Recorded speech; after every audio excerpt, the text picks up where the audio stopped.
দুর্নীতির মাধ্যমে গড়ে তোলা সম্পদ জনগণকে ফেরত দেওয়া না গেলে কিসের বিপ্লব বলে মন্তব্য করেছেন দেবপ্রিয় ভট্টাচার্য।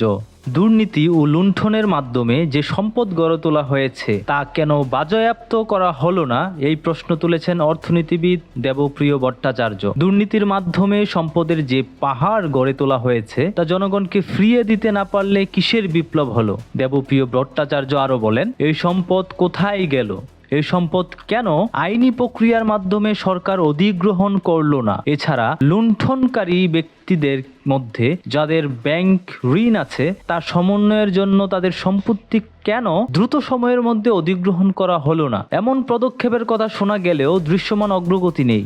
এটি করা গেলে মানুষের কর দেওয়ার বিষয়ে আগ্রহ বাড়বে বলে মনে করেন অধ্যাপক দেবপ্রিয় ভট্টাচার্য।